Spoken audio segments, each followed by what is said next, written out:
La Mirilla, con Jerónimo Romero y Domingo Martín.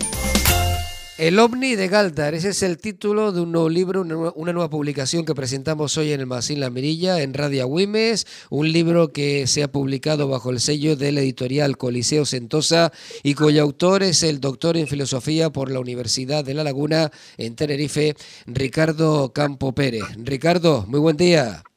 Hola, buenos días, encantado. Te puedo tutear, ¿verdad? ¿Me lo permites? Sí, cómo no, por supuesto, cómo no. Claro. Ricardo, ¿qué narra, qué cuenta este libro, titulado así, El ovni de Galdar? Bueno, pues precisamente una historia exhaustiva y análisis del fenómeno en sí, de los testimonios, de la fotografía realizada del suceso, desde Maspalomas, del expediente que elaboró el Ejército del Aire con entrevistas a los testigos y que desclasificó en 1994, y lo que trata es, bueno, pues todas las facetas, todos los aspectos del suceso, del famoso suceso que se centró erróneamente en un médico de guía que estaba en Galdar aquella noche visitando a una enferma, Francisco Julio Padrón León, y en el taxista que lo acompañaba, y ese es un poco de forma general el tema del que trata el ovni de Galdar, que, bueno, de manera errónea se situó, con el paso del tiempo se acabó localizando en Galdar, pero el fenómeno fue observado desde todas las Islas Canarias al mismo tiempo y en la misma dirección, siempre hacia el Océano Atlántico. Claro, la gente de Gran Canaria daba como referencia Tenerife, en algunas ocasiones el Teide, pero la gente de Tenerife dio como referencia la isla de La Palma. Y los palmeros, ¿hacia dónde decían que estaba el fenómeno? Pues hacia el Océano Atlántico, hacia mar abierto. Aquello fue un fenómeno artificial que estaba a centenares de kilómetros al oeste de Canarias. O sea que, claro, el que dio el relato más fantasioso, más distorsionado, fue el de un médico y un taxista que estaban en Galdar aquella noche, en torno a las 10:15 de la noche de aquel día, el 22 de junio del año 76. Y es uno de los casos más relevantes de la historia de los ovnis en España, ¿no? El llamado impropiamente ovni de Galdar, en realidad, ¿qué tipo de fenómeno fue, Ricardo? Bueno, pues realmente fue un fenómeno artificial. Fue un fenómeno producido por el lanzamiento, en aquella época estábamos en plena Guerra Fría, en el año 76, y los submarinos norteamericanos hacían, en ciertas ocasiones, hicieron pruebas de lanzamiento de misiles balísticos al oeste de Canarias. Al oeste de Canarias, digo, no en la costa de La Palma, no ahí pegadito, sino a centenares de kilómetros al oeste, en pleno Océano Atlántico. Y como se ha observado y se ha probado y documentado mediante fotos en muchas otras ocasiones, este tipo de lanzamientos son observados, sobre todo si ya es de noche, a ras de tierra, pero todavía a gran altura, a decenas de kilómetros de altura, el sol, aunque se ha puesto a nivel de tierra, todavía puede iluminar algo que refleje bien la luz solar. Es esta la causa que produjo que los gases de combustión emitidos por los misiles obviamente no fueron nunca visibles directamente, porque estaban a centenares de kilómetros de distancia, pero los gases que iban emitiendo se iban expandiendo enormemente y producían rastros rojizos, rastros de colores, grandes esferas casi transparentes en expansión continua, y eso fue lo que observaron todos los canarios aquella noche desde las islas, y en una ocasión anterior ya lo habían observado, y después del caso de Galdar, que se llama popularmente de Galdar, se volvió a observar en otras 3 ocasiones más, en el año 77 y en el año 79. No, en dos ocasiones más. Sí, no, en tres ocasiones más. El mismo año 76, en el 77 y en el 79. El 79 es el famoso ovni de Canarias, del que existen muchas fotografías y se ve claramente lo que es el efecto a gran altura y a gran distancia de los gases de combustión de misiles, en este caso misiles Poseidón norteamericanos lanzados desde submarinos norteamericanos. Y esto se ha producido luego con otro tipo de armamento. Hay infinidad de fotos en Internet de lanzamientos, por ejemplo, son muy frecuentes los de la base aérea de Vandenberg en Arizona. Todos los años se observan desde California, desde Los Ángeles y desde la propia Arizona, y se realizan fotos espectaculares, en algunas ocasiones muy parecidas a las fotos de Canarias del año 79, e incluso, en parte, aunque hay algunas dudas, a las fotos realizadas de este caso del año 76 desde Maspalomas. Pero bueno, hay algunas dudas que no hay tiempo para entrar en ellas sobre desde qué punto exacto fue realizada la foto de Maspalomas, si es realmente el mismo fenómeno o es algo distinto. Bueno, ese es el suceso. Lo que pasa, el meollo del caso es que esto que te acabo de comentar ahora lo interpretó este médico de guía que iba en taxi a Galdar, a Las Rosas, al barrio de Las Rosas, a visitar a una enferma ya de noche, y se tropezaron con este espectáculo en la lejanía.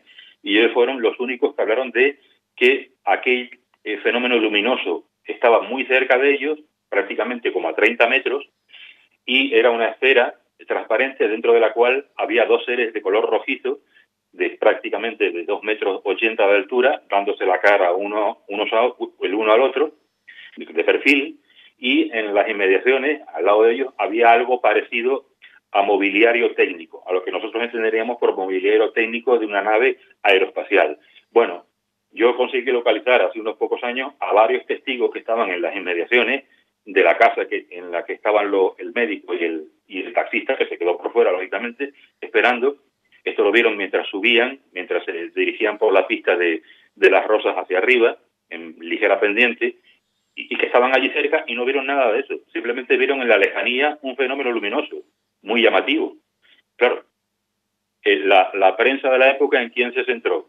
Pues se centró en aquella persona que dio un relato, ofreció un testimonio más extravagante, más extraordinario, más distinto a lo que la inmensa mayoría de los testigos comentaron aquella noche, que simplemente vieron un gran resplandor en la lejanía, a través del cual eran visibles las estrellas.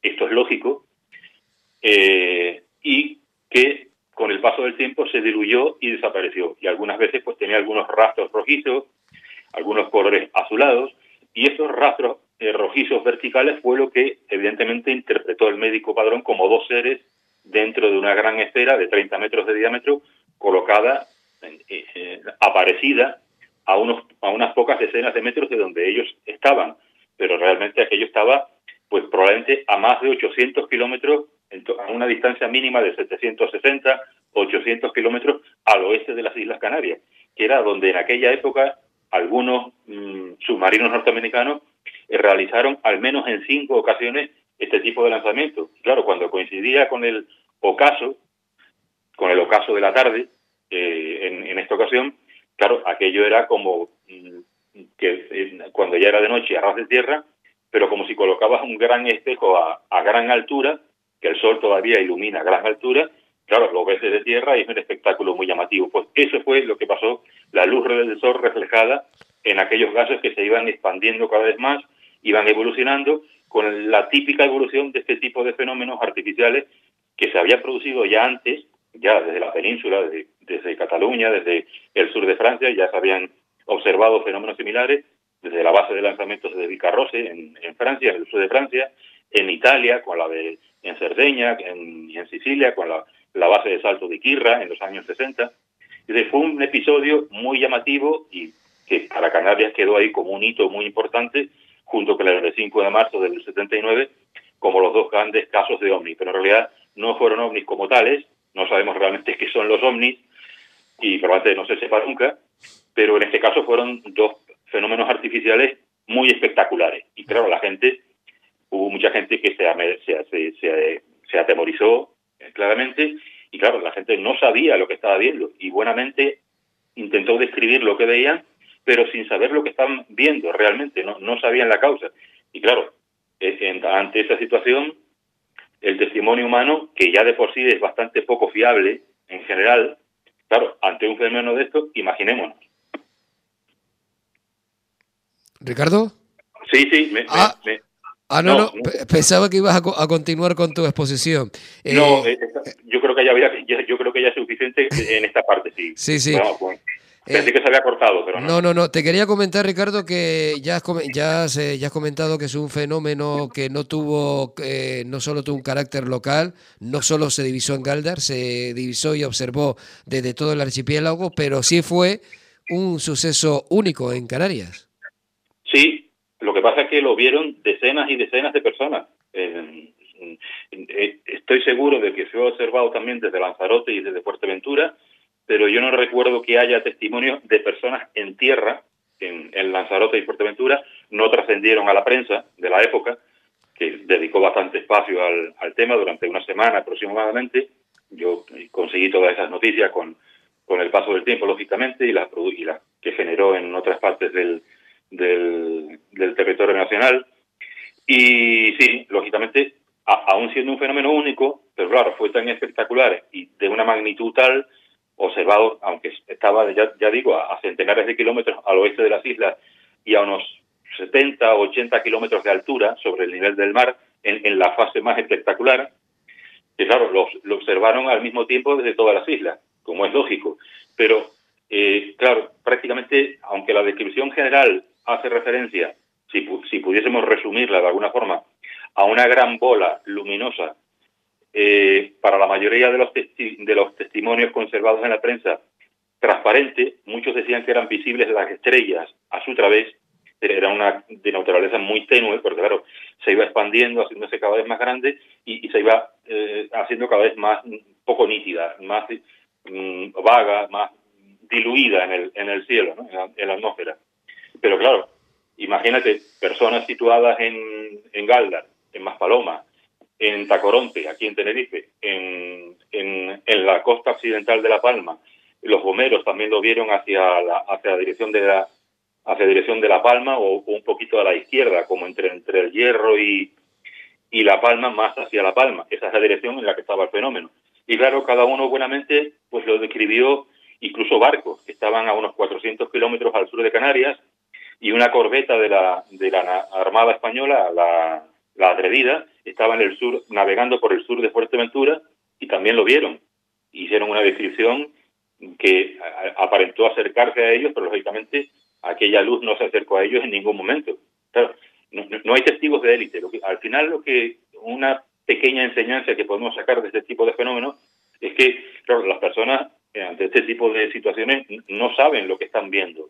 Y claro, ahí entra un poco la capacidad de, vamos a decirlo así, de autodefensa emocional o cognitiva ante un fenómeno muy espectacular que no sabe lo que es, no sabe si puede ser realmente un peligro para ti, aunque evidentemente no lo era en este caso.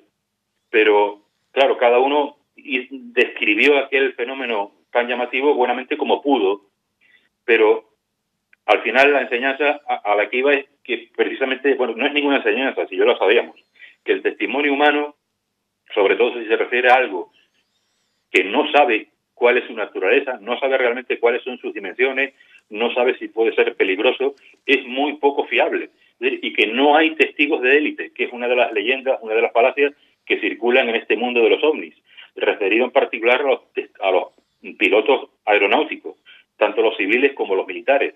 Y son innumerables las ocasiones en que los pilotos, aunque tengan muchos miles de horas de vuelo, son capaces de malinterpretar estímulos luminosos y tomarlos por algo extraño, ya sean estímulos astronómicos o aparatos de fabricación humana, la detección de diferentes tipos como globos o drones en la actualidad. Es decir, no hay, el ser humano está, vamos a decirlo así, está hecho como está hecho, y nuestro sistema de percepción no es un espejo que devuelve la imagen prácticamente al 100% de cómo fue de cómo la recibió. Uh-huh. Es decir, está totalmente nuestro sistema de percepción influido por nuestras creencias previas, por nuestra exactitud a la hora de detectar ciertas características, por el recuerdo, por lo que hemos leído, con quién hemos hablado, de lo que hemos leído en la prensa, en revistas, en libros. Claro, y en este caso, en el caso del doctor Francisco Julio Padrón, ya por lo que declaró en la prensa, ya era una persona que tenía ciertas creencias relacionadas con este tipo de asuntos, creencias trascendentes, y aquel fenómeno artificial y los que se produjeron después, que por lo que se ve tuvo también la suerte de observarlos, en el mismo año 76, en el 77 y el del 79, sirvió de confirmación, porque aquello fue para él como alguna especie de aparición sagrada o aparición luminosa de un fenómeno que no podía ser calibrado por palabras humanas, algo así podríamos decir a partir de la descripción que hizo esta persona. y el taxista un poco le siguió la corriente, porque eran bastante amigos los dos, y eran aficionados a la caza y se veían con frecuencia. Y claro, un médico en aquellos años, en una zona rural, tenía lo que hoy se llama un carisma, un prestigio social muy elevado. Claro, el taxista no quiso en ningún momento contradecir a su amigo que estaba en una posición social mucho más elevada. Lo más curioso de todo esto es que en el taxi, en la parte de atrás del taxi, iba un hijo de la enferma, que solo vio un resplandor. No vio en ningún momento lo que dijeron el médico que viene en la parte de delante y el conductor. Él solo vio un resplandor. Claro, pero este tipo de detalles al periodismo del misterio en general, pues no resulta significativo. Han preferido cultivar este relato con el paso de las décadas hasta convertirlo ahí en un fenómeno pues, casi intocable. No, nada de intocable. Yo lo he tocado muchas veces y me dirigí y me presenté en 4 o 5 ocasiones en Gáldar, en la zona, en Las Rosas y en Piso Firme en los últimos años. Bueno, y el producto en parte de esas visitas y de otras muchas gestiones está en este libro que es El ovni de Gáldar, que editó la editorial chilena Coalición Cintosa, que se puede conseguir en las plataformas habituales de compra de libros en Internet. Ricardo, ¿cómo está estructurado este libro? Bueno, pues parecido a uno anterior que dediqué precisamente al caso de 5 de marzo del 79. Yo creo que era, por hacerlo lo más exhaustivo posible en su momento, me dedico a analizar lo que fueron todas las noticias periodísticas en la prensa escrita, en su momento, desde el día siguiente, del 23 de junio, hasta el año 2020. Lógicamente, los últimos años han ido escaseando, son poquitas pero claro, como es un caso clásico, de vez en cuando se retoma y reaparece en determinados lugares. Luego he dedicado otro capítulo a las referencias, a las publicaciones, a los comentarios aparecidos en publicaciones especializadas, en revistas, en libros, en televisión, en radio y en Internet. Y luego, bueno, otro capítulo está dedicado al expediente elaborado por el Ejército del Aire, porque allí fue prácticamente, no sé, 2 semanas antes o quizá un poco menos, se acercó por la zona un comandante del Ejército del Aire, Antonio Munaiz Ferrosastre, que entrevistó a unos 15, 16 testigos del fenómeno. Estuvo en Gáldar, estuvo en otros puntos de la isla, se desplazó también a otras islas y recopiló, básicamente lo que hizo fue recopilar testimonios, ponerlos por escrito, elaborar algunos esquemas gráficos y elaboró el informe típico que elaboraba el Ejército del Aire cuando le interesaba hacer este tipo de labor de recopilación de testimonios, únicamente por la posibilidad de que se hubiese tratado de alguna, vamos a decirlo, de una intrusión o de una presencia de alguna aeronave extranjera sobre territorio nacional. Es decir, al Ejército del Aire no le interesaron nunca los ovnis como tal, ni la supuesta presencia extraterrestre en la Tierra. No era por eso, era por algo más lógico, que era por la posibilidad de que hubiese algún aeronave u objeto de origen desconocido, pero de otra potencia cercana, invadiendo el espacio aéreo español. Claro, por eso hicieron elaboraron ese documento, ese informe, que fue desclasificado en 1994. Y hoy cualquiera puede acceder a él a través de Internet en la biblioteca de defensa, en Internet. Yo luego dedico una parte a la fotografía del fenómeno, a analizarla con ayuda de algunos colaboradores de la península. Analizo con detalle los testimonios más llamativos.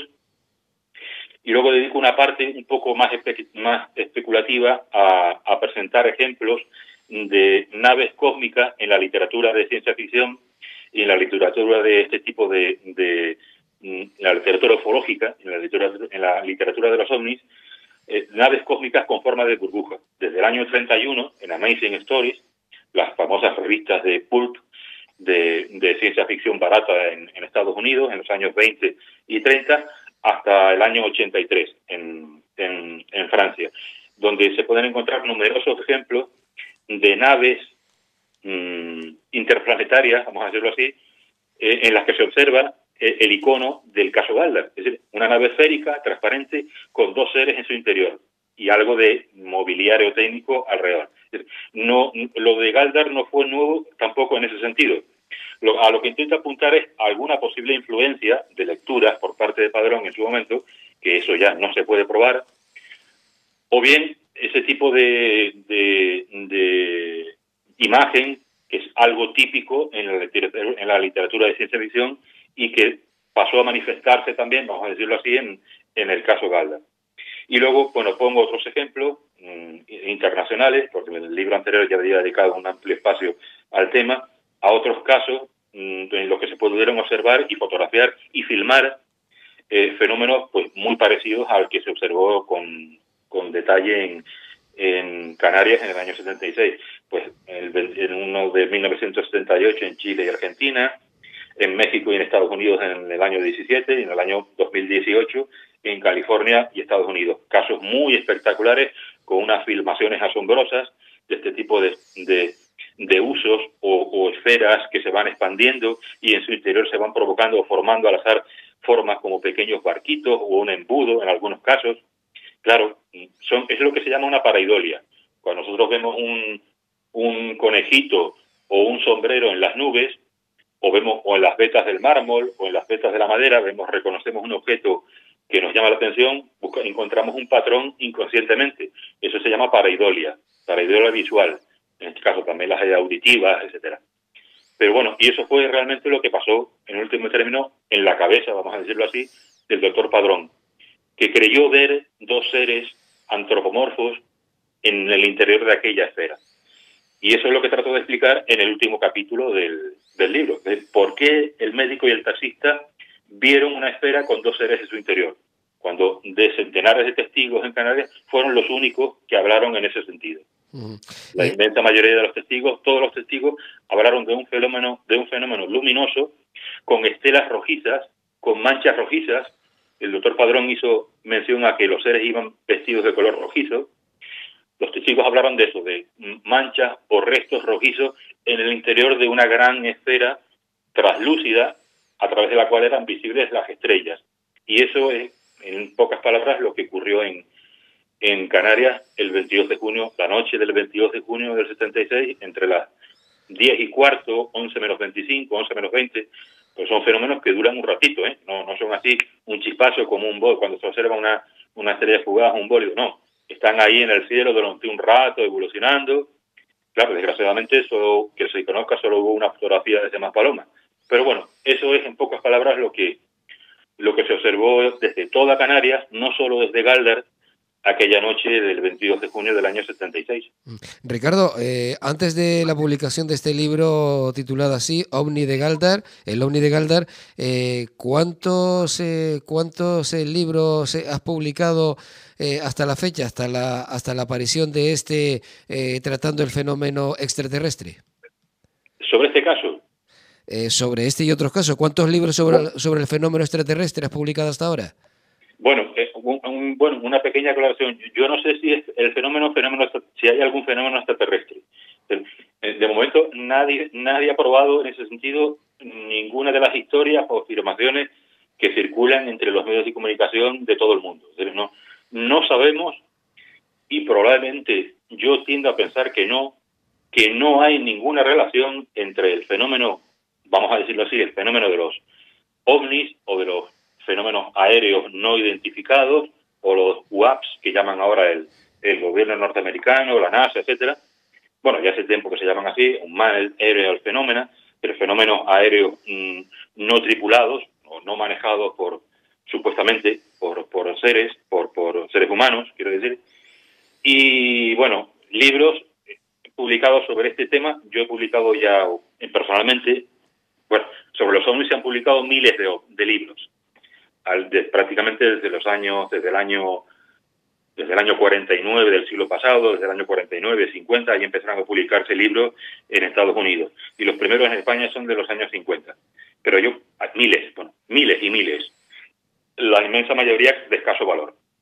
Y yo luego he publicado, unos poquitos. Uno dedicado al caso del 5 de marzo del 79 y luego, básicamente, otro dedicado a toda la casuística de los ovnis en Canarias, que incluye unos 760 casos, divididos en dos tomos de prácticamente 700 páginas cada uno, con unas 1.400 páginas en total.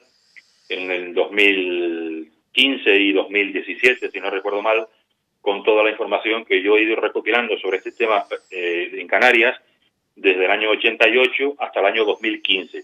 Pero el fenómeno ovni en Canarias lo amplié un poco a siglos pasados, a fenómenos que algunos han relacionado con ovnis, pero que no tenían relación, como auroras boreales sureñas, bólidos, etcétera.